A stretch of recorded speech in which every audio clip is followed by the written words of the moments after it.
Have you ever passed by an old abandoned house and wondered about its secrets? What stories its walls might tell? Today we're bringing one of those hauntingly beautiful relics to life with just a few lines and a splash of watercolor. So this is the sketch that I've come up with. So this tutorial is made whether you're a seasoned artist or just picking up a brush. This tutorial should guide you through every step. So you'll need your sketchbook, you'll need some waterproof pens and some watercolors, and dive right in.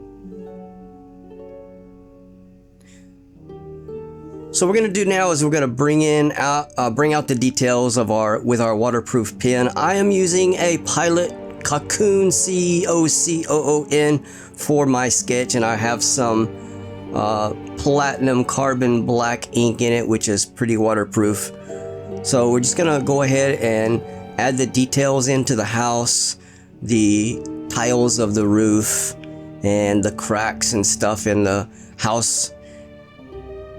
Saggy roof, you might want to add in a little bit of overgrown ivy, or whatever your mind might come up with will make your drawing unique and look awesome.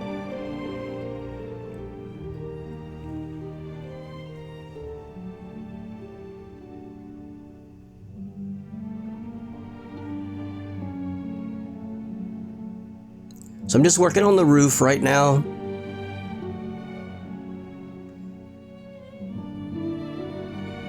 I'm not worrying about getting perfect lines because the kind of sketchiness or the looseness of it makes it look even better, in my opinion.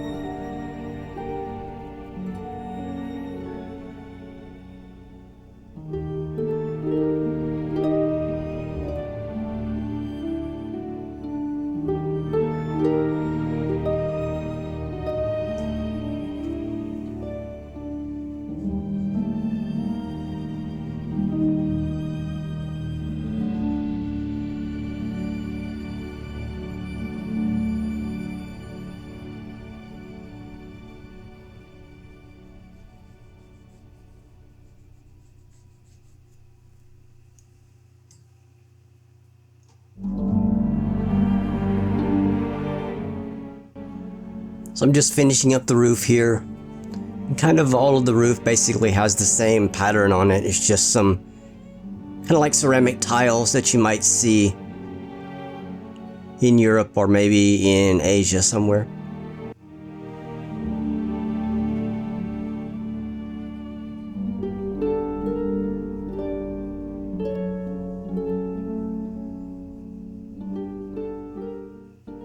Okay, started adding in the windows now.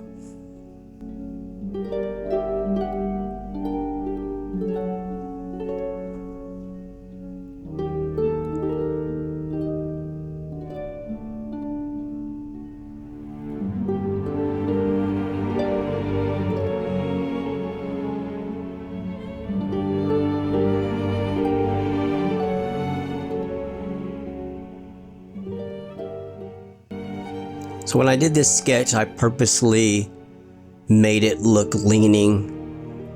I wasn't even thinking about proper proportions or lines going the right way because I thought that just might give it more of a rundown look to it. So you could just tell by looking at it that some of the windows are leaning a little bit to the right, and others might be straight up and down.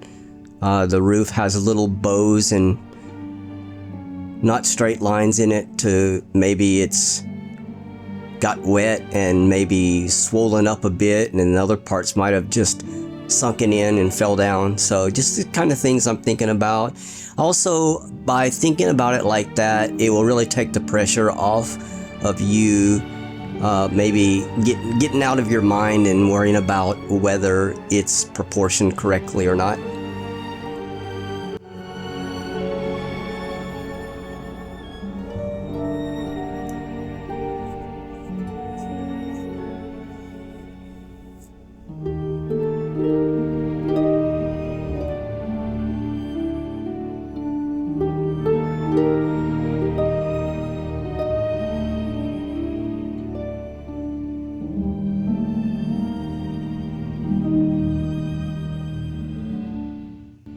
Oh, there comes the subscribe button. So if you guys could take a minute right now and go ahead and hit that subscribe button, it would be very much appreciated.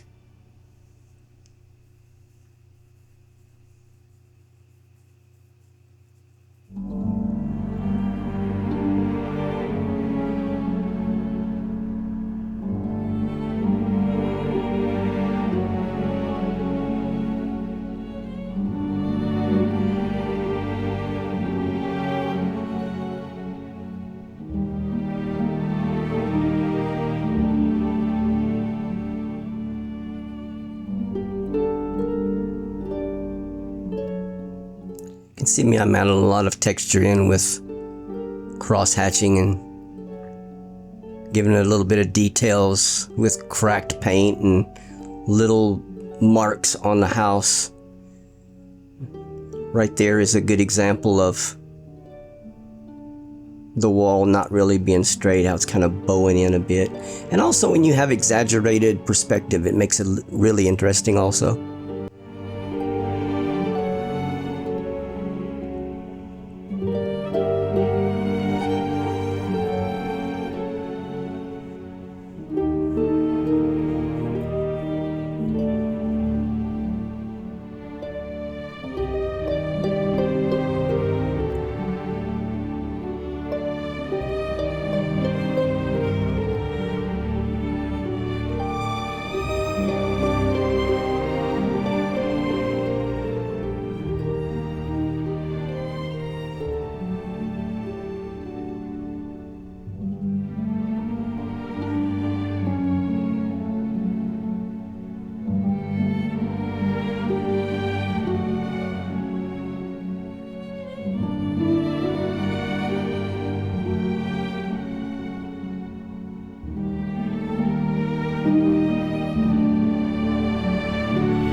So I'm putting in the lower roof in now, and it's basically going to have the same texture as the upper roof does.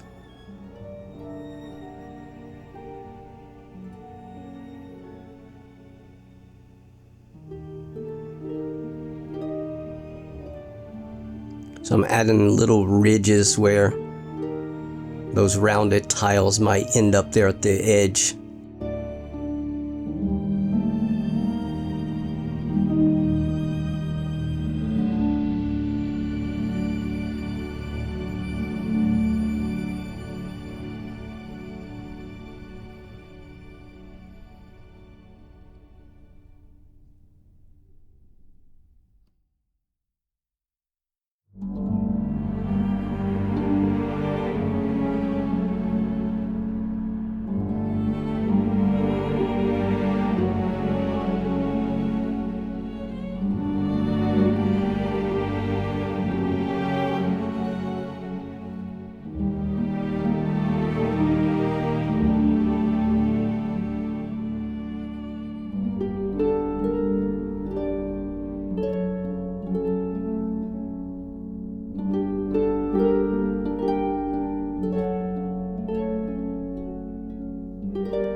So I have an idea that my light is going to be coming in from the left side, and the right side here is going to be in the shadows.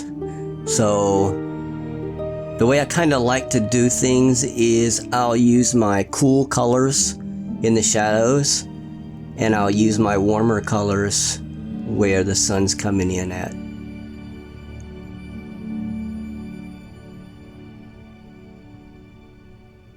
So basically all this right side right here is probably going to be cool colors.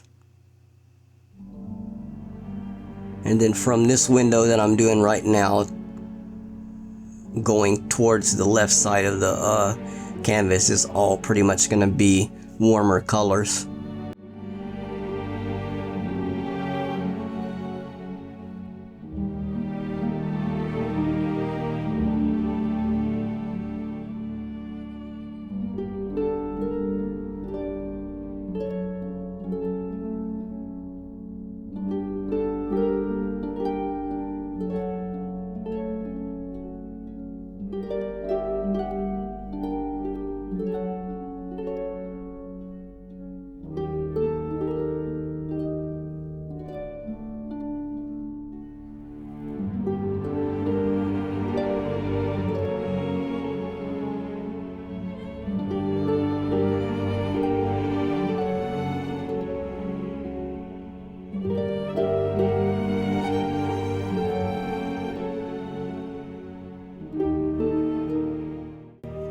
So in the last video I did, if you haven't watched that, go check that out.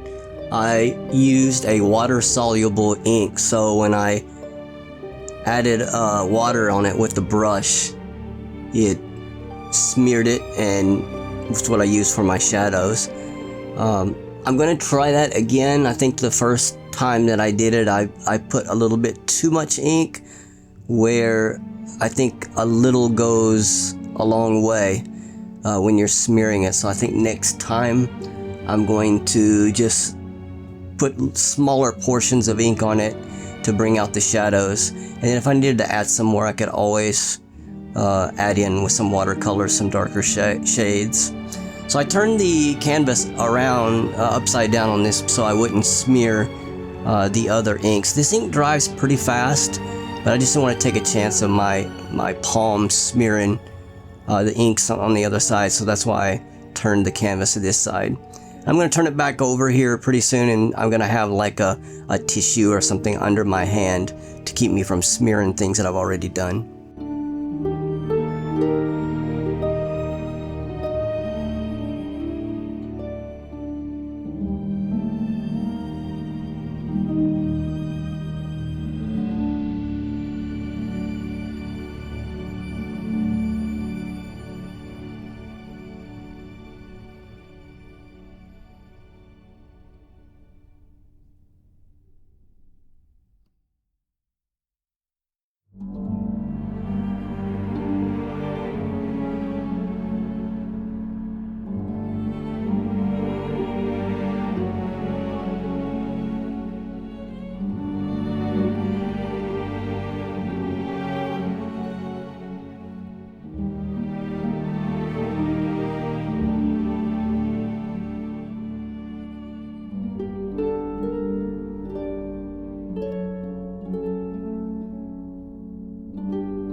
So I used different textures also on the house to make it look like maybe the person who had lived here before had patched maybe some bad portions up with different kinds of boards, or you could even imagine that this might be corrugated tin or something.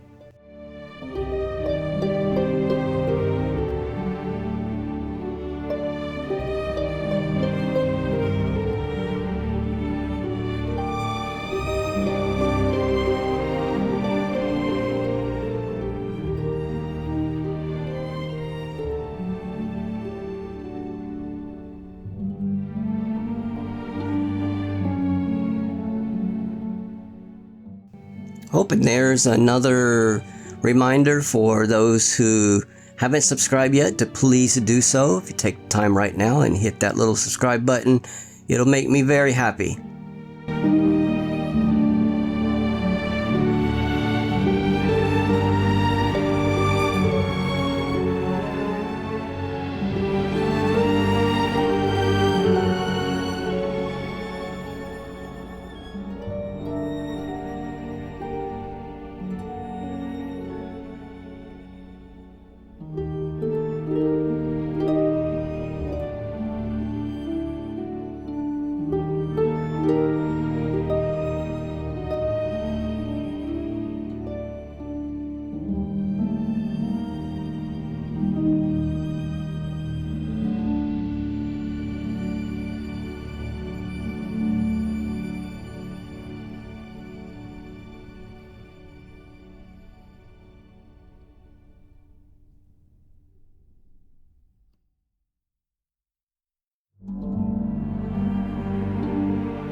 So I imagine this door is pretty much almost falling off, so I kind of gave it an angle.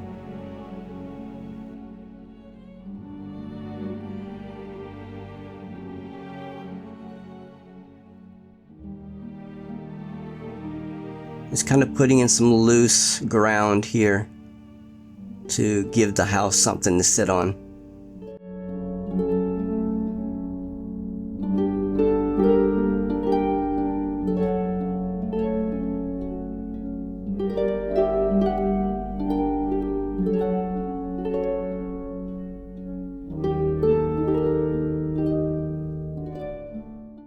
So I'm pretty much finishing up the sketch now. What I'm going to do is let the ink dry for a bit and then prepare the watercolor palette. So I am thinking of some muted earthy colors to match the abandoned theme. So, and as I said before, you can see that I've started off with adding the shadows, and I've decided to use this. I think this is cerulean blue in my palette, and some of the colors that I use for this, and I just kind of alternated between them. I'm using cadmium red,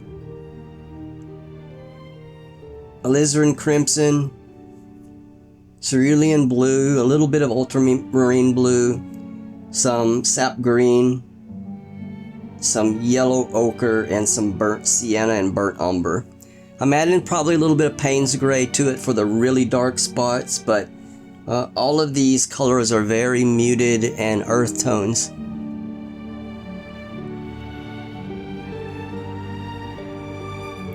So what you want to do is you want to start with light washes to lay down the base colors. So just let the watercolors flow and blend into each other to create this weathered look of the house.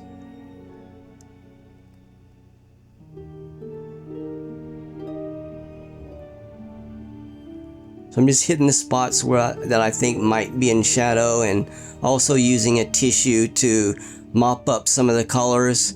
It's not that I'm mopping up because I've added too much color or too much water. I'm doing it to give it texture and to give it that worn look. So this works really well, and I mean, what simpler tool could be with a tissue?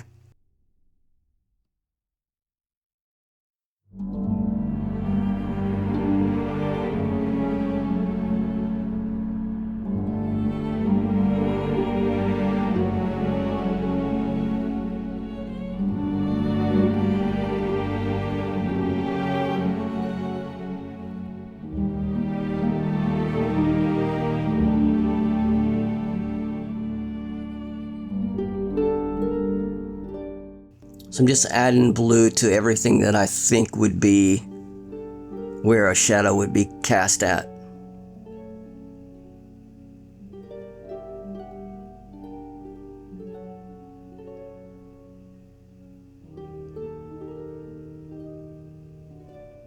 And then again, mopping some of it up to give it texture.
So you want to gradually build up the layers to add depth and texture to them.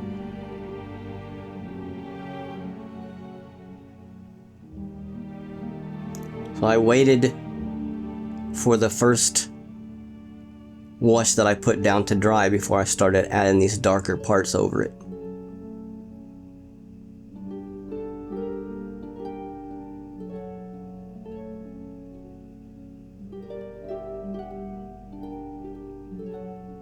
I'm just adding a little bit darker parts now that I think is going to be really hidden from the sun. So those parts are going to be a little bit darker than the other ones are.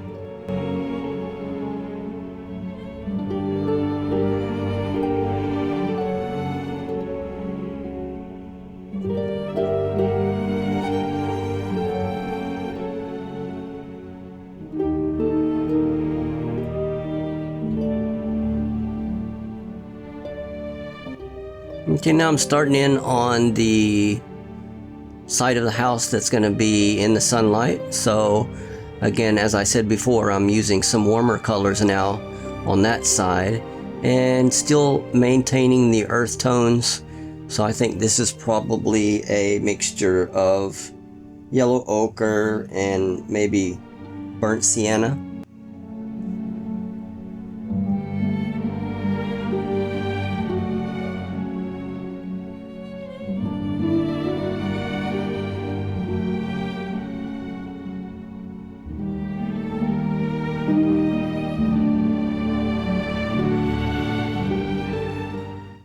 I'm also going right over those shadows that I laid down first, because that's gonna kind of be darker, that's what we want.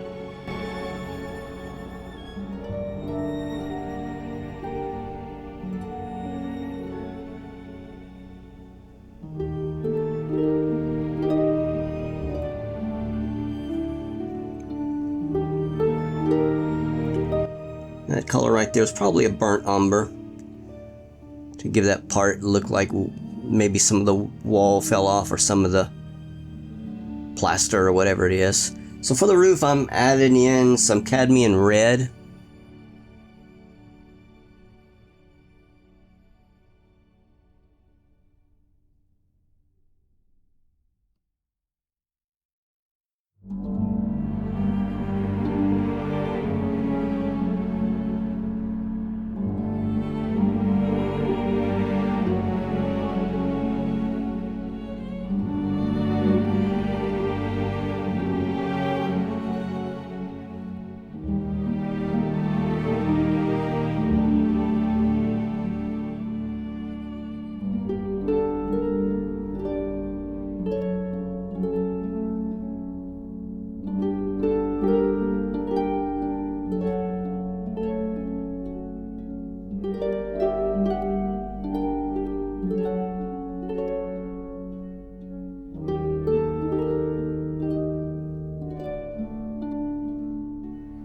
So I'm adding now some more of that kind of burnt umber, or it might possibly be some of the burnt sienna, just to give this darker side some really worn textures.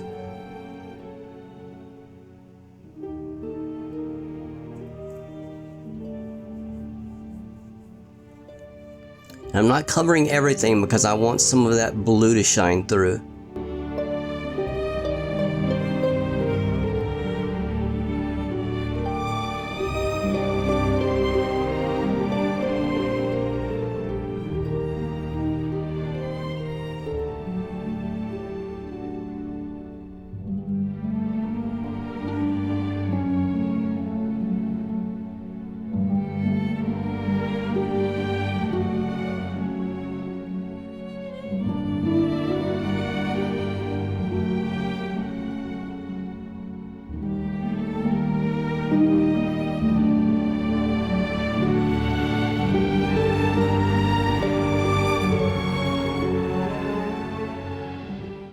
I'm adding a little bit of sap green now. Just give it kind of some variation, but still, you know, maintaining that cool colors on the right and the warmer colors on the left.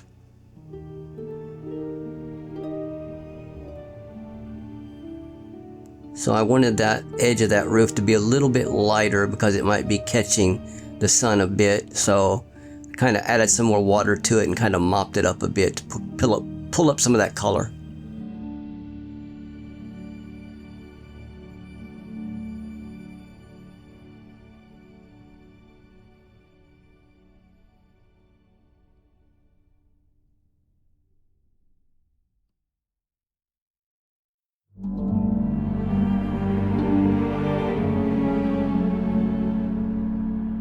Yeah, a little bit of sap green and some yellow ochre to the door.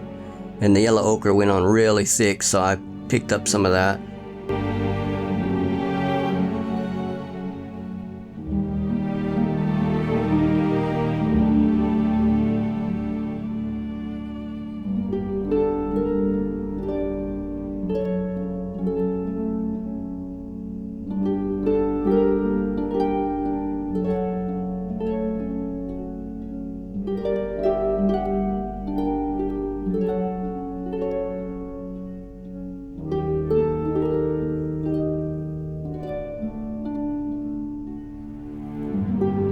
I'm adding more yellow ochre, and I'm adding a little bit of concentrated yellow ochre to under the windows, to maybe it looks like the water kind of dripped down under it and kind of stained it a little darker color.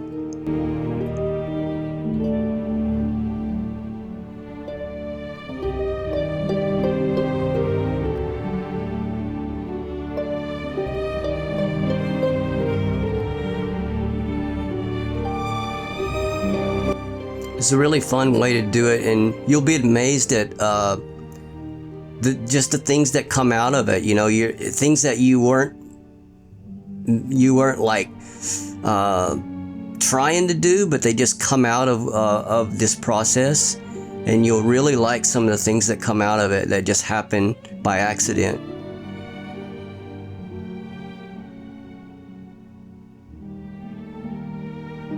So I decided to make the inside of that window a little bit darker, so I added this very concentrated crimson color to it. And then under that part right there should have been really in the shadow. So, and then I just started adding a little bit more kind of here and there to give it some texture.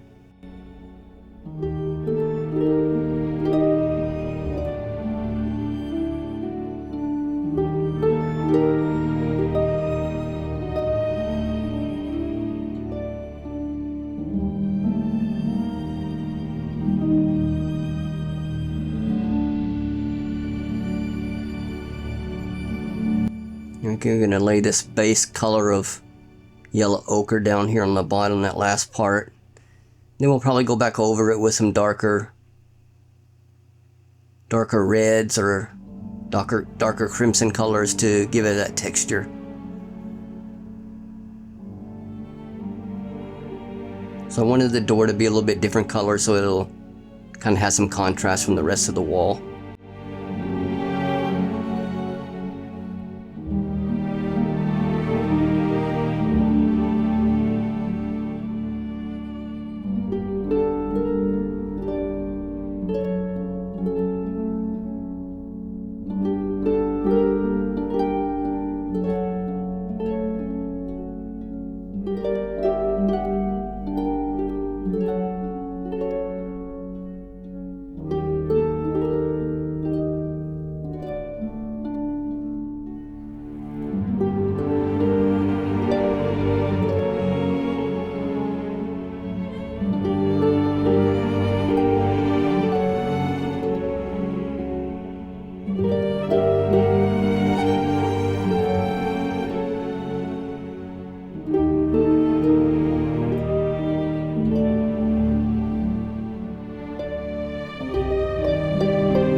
So I'm going back over some of that right side, kind of break up that blue color.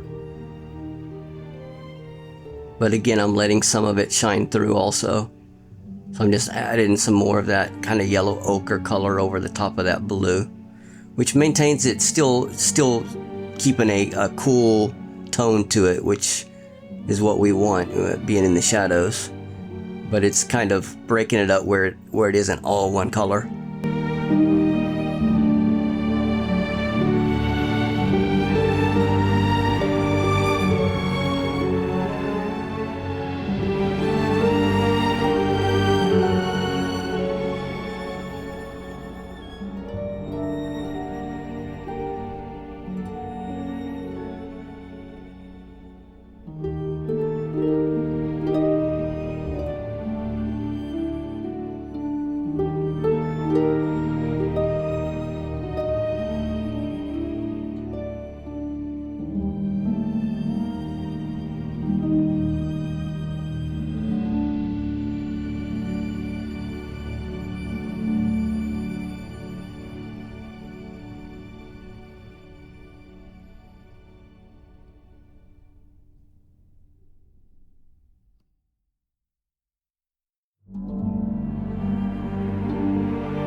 Add a little more sap green to the right side over there.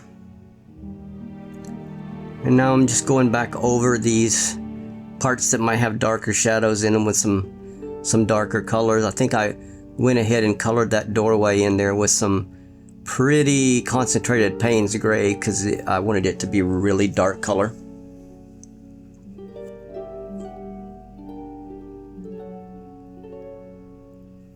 I'm just adding some dots here and there.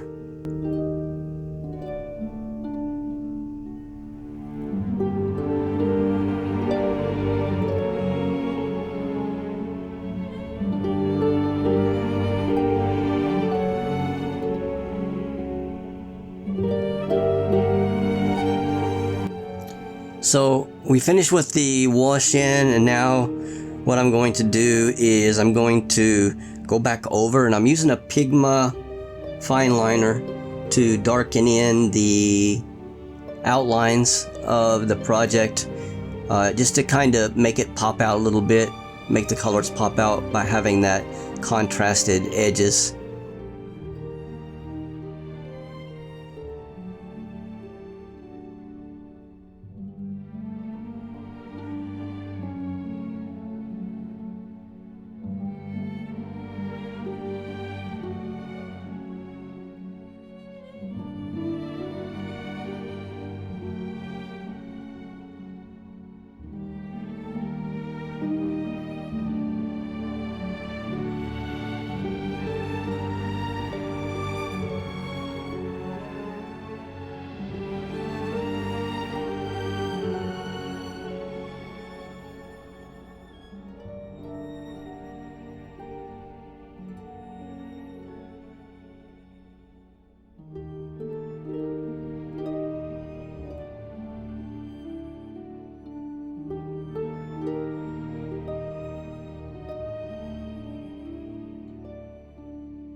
Okay, and I'm pretty much finished here, so I'm going to pull the tape off of it. There you have your line and wash rendering of an abandoned house. I just want to thank you for joining me on this artistic adventure. I hope that this tutorial has helped you out of this demonstration. You could follow along pretty easily with it. But if you've enjoyed the tutorial, I'd appreciate if you don't forget to hit the like button, subscribe for more art content, and ring the bell so you'll never miss an update. So there's nothing left else to do but to sign it.